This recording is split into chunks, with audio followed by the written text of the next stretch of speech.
La santé des athlètes prime avant tout. Le Centre national de médecine de sport promet de mettre des soins de qualité pour ses collaborateurs. Vous allez suivre au cours de cette émission le numéro 1 de ce Centre national de médecine des sports, René Nguébé, qui va donner plus de précisions concernant le fonctionnement de ces centres. Bestine Kazadi, présidente des coordinations de l'ASV Club, a été reçue par la commission de gestion de la Ligue nationale de football qui est présidée par Bosco Mouéou. Vous allez suivre, découvrir l'objet de cet échange tout de suite. Bienvenue amis sportifs et très heureuse de vous savoir nombreux devant vos postes téléviseurs pour suivre votre émission d'actualité sportive Sambé Sport de ce jeudi 13 août 2020. Nous allons démarrer par ces dossiers. C'est le fonctionnement du Centre national de médecine de sport. La tarification pour la consultation des athlètes a posé problème pendant cette période post-Covid. La DEFCO a obtenu gain de cause pour la baisse des prix après avoir échangé avec le numéro 1 de ces centres, René Nguébé, ensemble avec le président de la Ligue nationale de la Ligue de football de Kinshasa. Suivez cet élément. La médecine du sport est la médecine spécialisée dans la prévention, le diagnostic et le traitement des pathologies induites par le sport pouvant affecter les performances des sportifs. En République démocratique du Congo, plus précisément, il existe le Centre national de médecine des sports à Kinshasa avec ses antennes en différentes provinces. Comment fonctionnent ces centres et quel est son apport? René Nguébé, numéro 1 du Centre national de médecine des sports, explique. Je suis le docteur René Nguébé, médecin directeur du Centre national de médecine du sport. J'ai d'autres casquettes, notamment premier vice-président du Comité olympique congolais et des responsabilités également au niveau du Comité national antidopage. Comme vous savez, le Centre national de médecine du sport, c'est une structure d'accueil et d'accompagnement de tous les sportifs, comme cela se passe partout dans le monde. Nous sommes une structure de l'État qui, en principe, est censée être subventionnée, mais les réalités de terrain font que les frais de fonctionnement sont assez aléatoires et difficilement accessibles, comme toutes les autres formations sanitaires à travers la République. Comme vous le dites vous-même, c'est une structure sanitaire, ce qui fait que les professionnels de santé qui y prestent sont censés être honorés par les personnes que ce centre prend en charge. C'est-à-dire il y a une contrepartie légale et réglementaire qui est demandée par le centre pour assurer ces soins-là.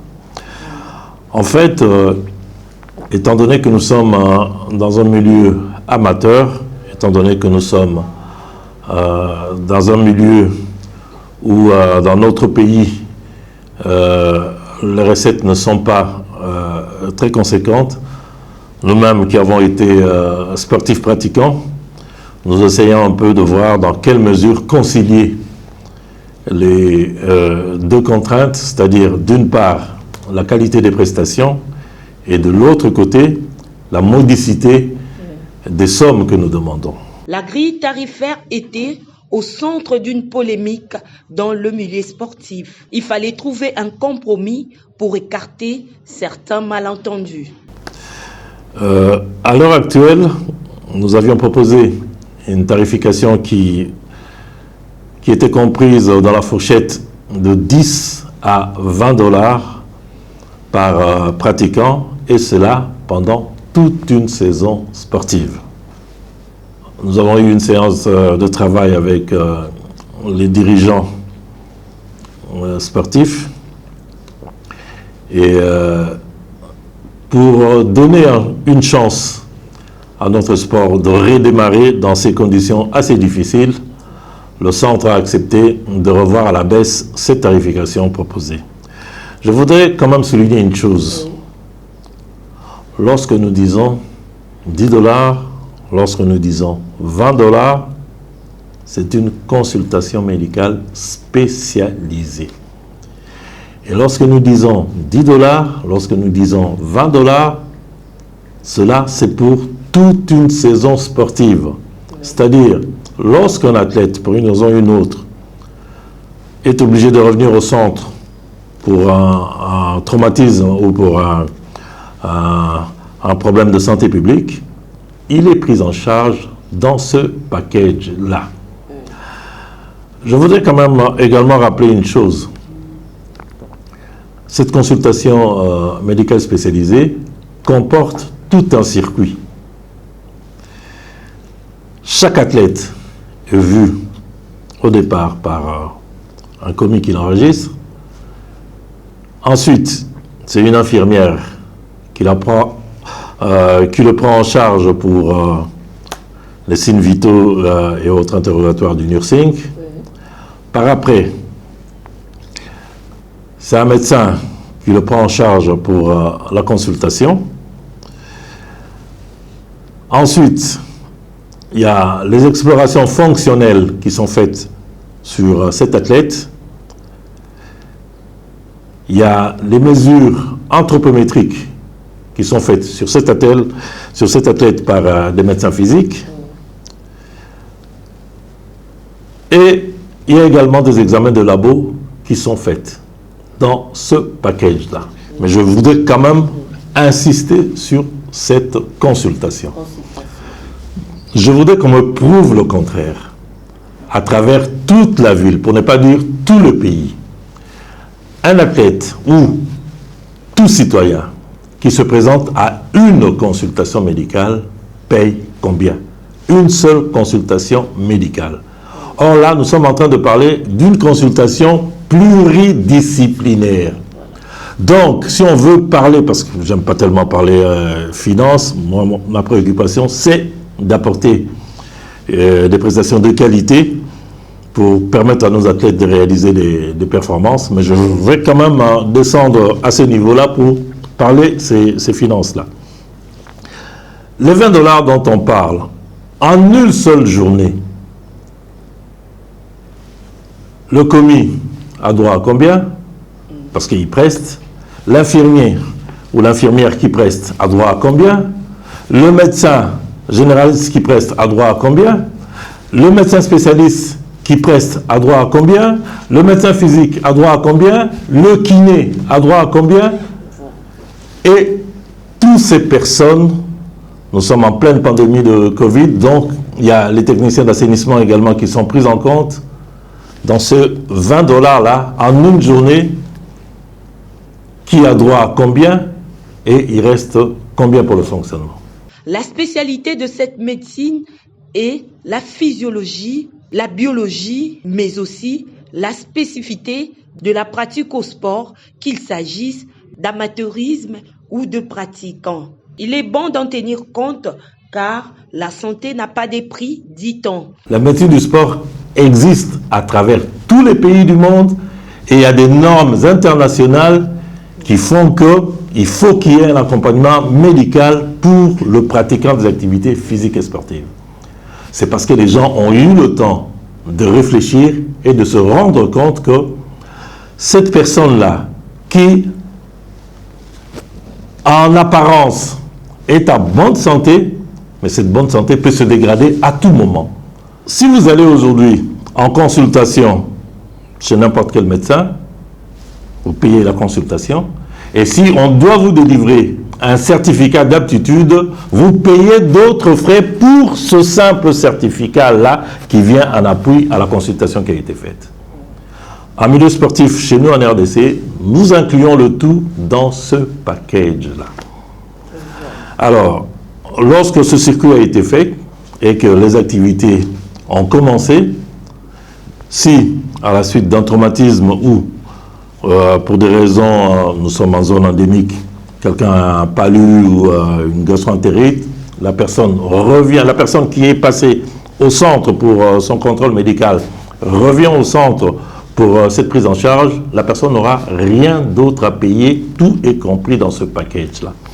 Selon l'arrêté ministériel numéro 164 portant dispositions relatives à la prévention et à la surveillance médicale des activités physiques et sportives en République démocratique du Congo, dans son article 5 stipule que toute manifestation sportive doit se dérouler obligatoirement sous la couverture d'une surveillance médicale à charge des organisateurs. Le contrôle médical et le suivi médical, c'est une chose, c'est un package. La couverture médicale des compétitions, c'est un autre package qui est à la charge des organisateurs. C'est réglementaire. Je vais vous donner les textes tout à l'heure. Donc, lorsque vous voulez organiser une activité physique et sportive, vous avez l'obligation, je dis bien l'obligation, de vous rapprocher du centre et de convenir d'un package pour la couverture de cette compétition-là. Donc ce sont des frais qui rentrent dans les frais d'organisation.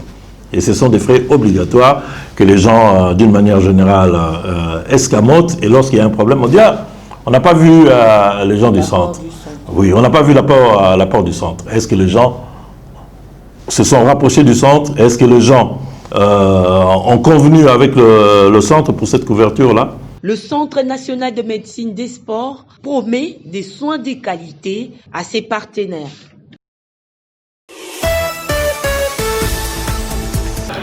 La clé de répartition de matchs, achat des matchs, problème de calendrier, c'est l'objet de l'échange entre la commission de gestion de la Ligue nationale de football avec la coordination de l'AS Vecleb. Cet échange a eu lieu le mercredi 12 août 2020 au siège de la Linafoot. Après avoir échangé, je vous invite à suivre Bestine Kazadi, présidente des coordination de l'AS Vecleb, qui donne la quintessence de cet échange. On a été d'abord très bien reçus par le président de la Linafoot. On a exposé nos différents problèmes par rapport à la clé de répartition des matchs, par rapport aussi aux possibilités d'achat des matchs. Également, nous avons parlé du côté publicitaire, donc des panneaux publicitaires qui seraient mis au niveau du stade. Donc c'est tout ce qui a rapport à la collecte de revenus pour l'équipe et pour évidemment la Linafoot. Nous avons également parlé de tous les problèmes de calendrier, les dates également pour l'ouverture de la saison, le Covid évidemment qui préoccupe tout le monde. Voilà, on a parlé de façon très sympathique et de façon très ouverte avec le président et son équipe.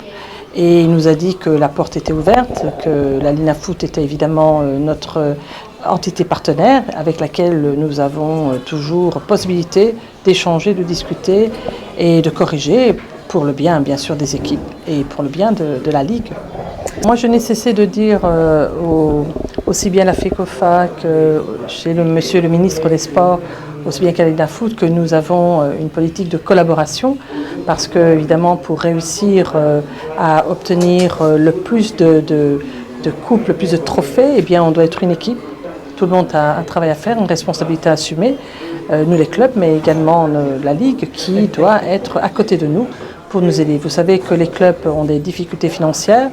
On est toujours en train de chercher à collecter le maximum de revenus pour mettre nos clubs dans de bonnes conditions, pour le recrutement des joueurs, pour apporter le meilleur des spectacles à nos supporters. Bon, et tout cela, on a bien besoin évidemment de la Linafoot dans l'organisation de la clé de répartition. Et également, il nous a d'ailleurs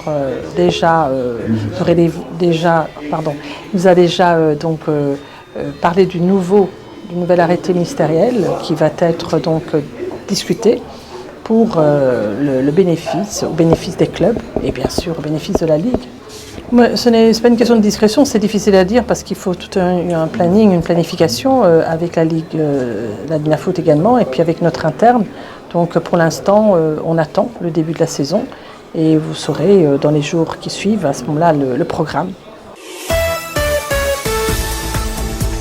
Dans notre dossier transfert, Jackson Mouleka du TP Mazembe vient de signer au Standard de Liège de la Belgique pour 4 saisons. Le meilleur buteur du tout-puissant Mazembe s'en va pour une aventure européenne. Les contrats est pour 4 ans avec une année de plus en option. Suivez. On a parlé avec le président qui est mon papa.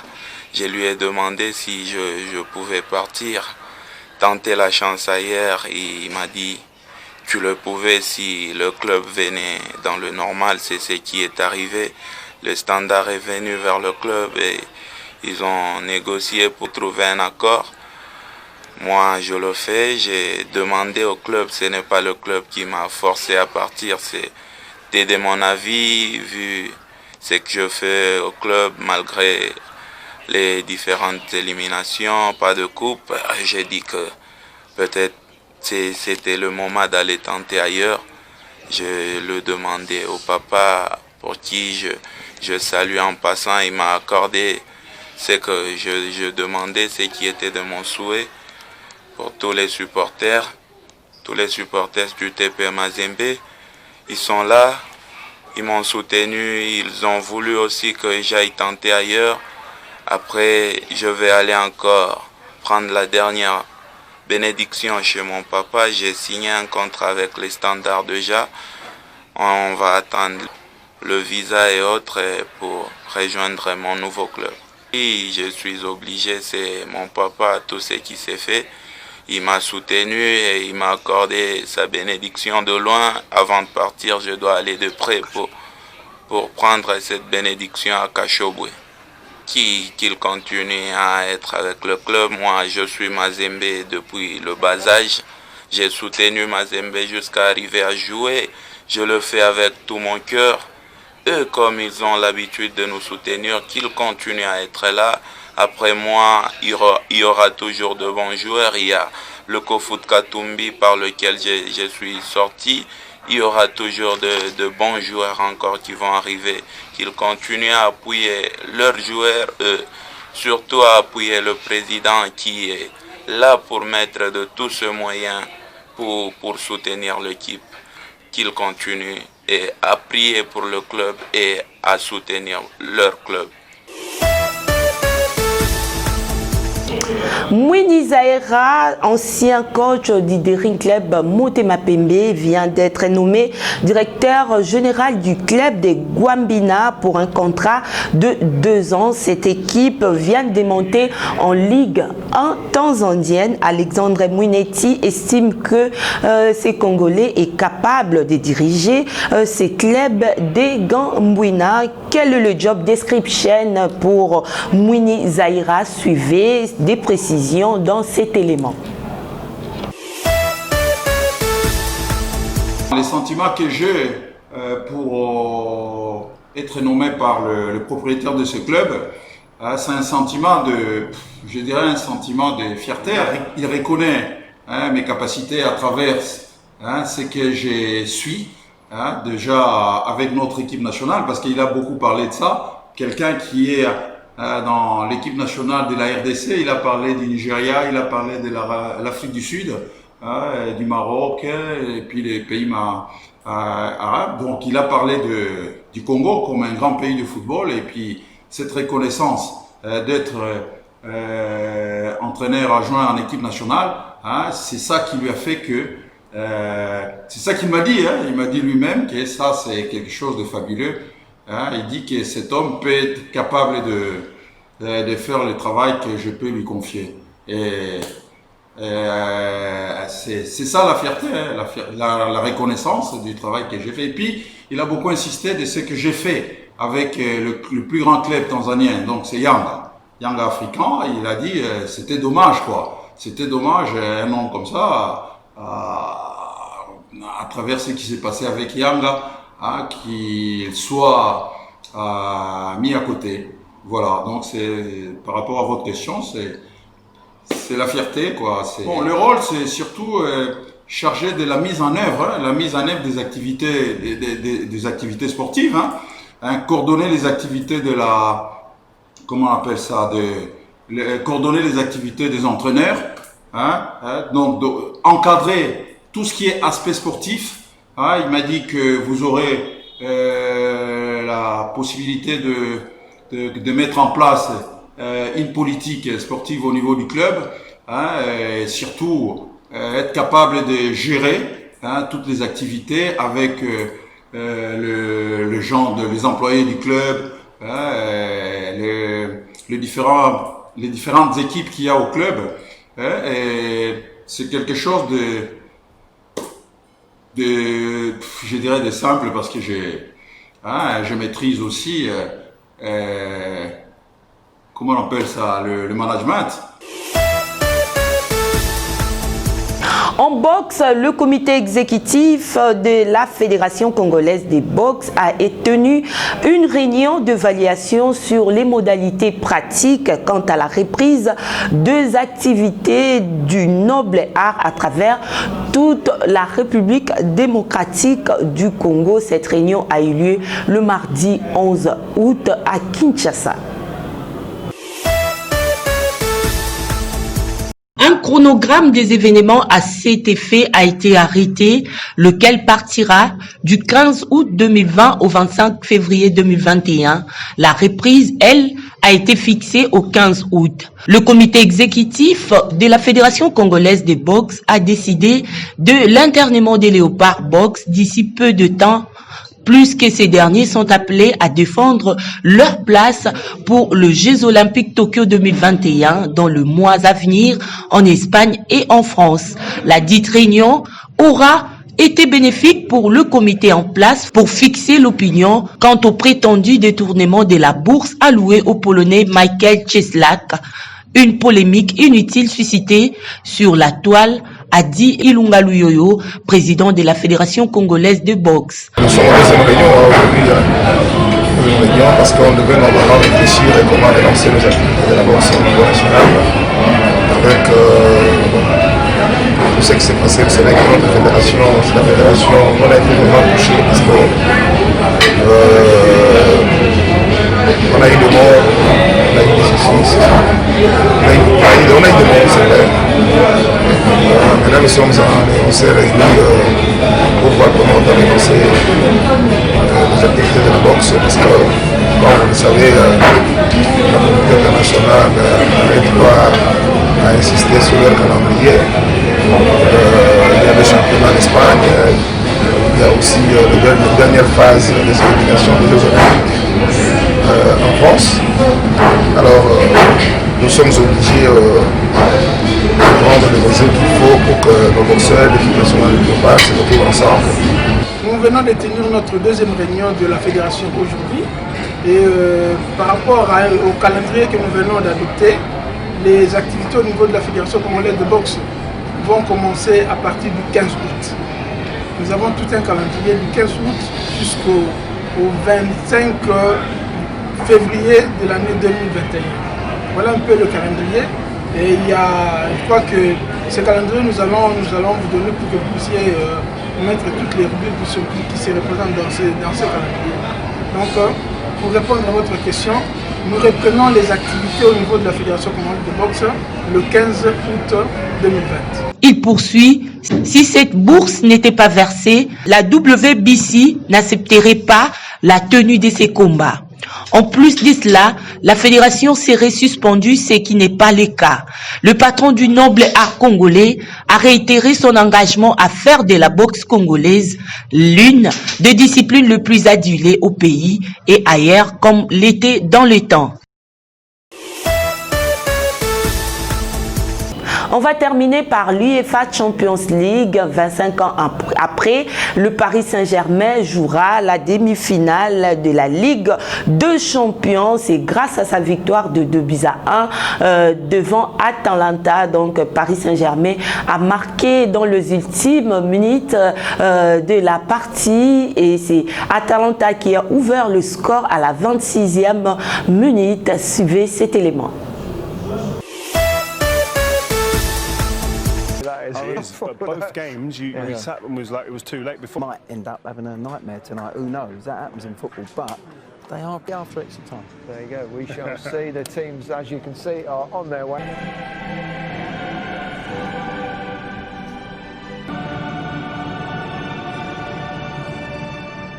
He's on the bench and he can play 30 minutes if necessary, according to Josip Ilicic, who scored 4 goals in the last 16 second leg against. To get the job done. There's the first foul, which is on the former Manchester United midfielder Ander Herrera. He's done a wonderful job, as the Thomas Tuchel. He's never reached the semi-finals of the Champions League end to the season, and we ask the question again, will it be their year? It's the first opportunity for Atalanta, and it's the first save for Keylor Navas. With Pasalic, he scored! Brilliant finish by Mario Pasalic! And the underdogs lead in the first Champions League quarter-final in Lisbon.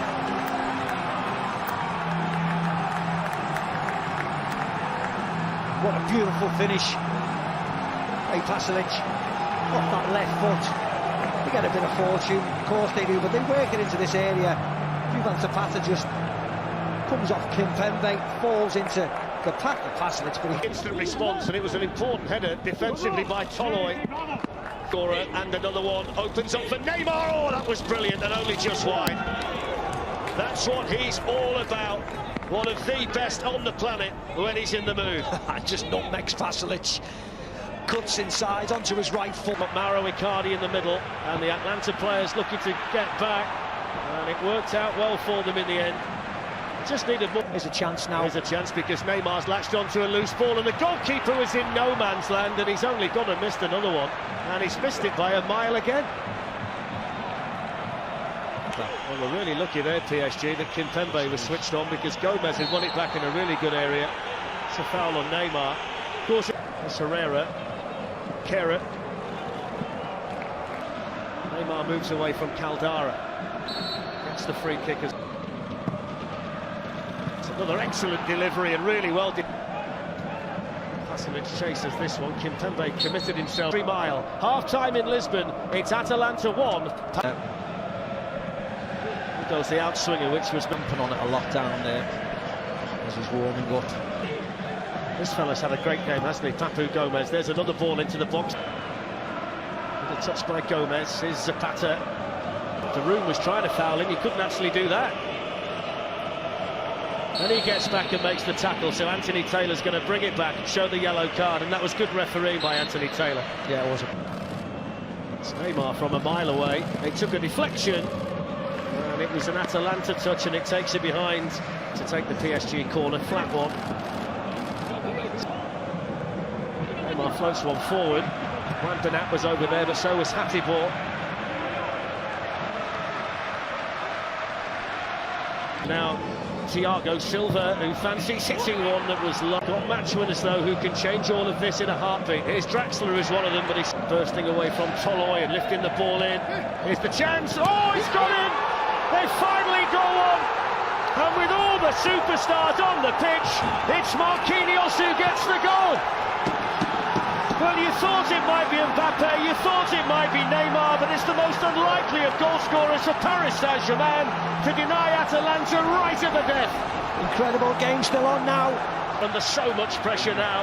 Neymar to Mbappe. Mbappe's cross! And Choupo-Moting has come off the bench to fire Paris Saint-Germain into the semi-finals of the Champions League. What a comeback for the Parisians.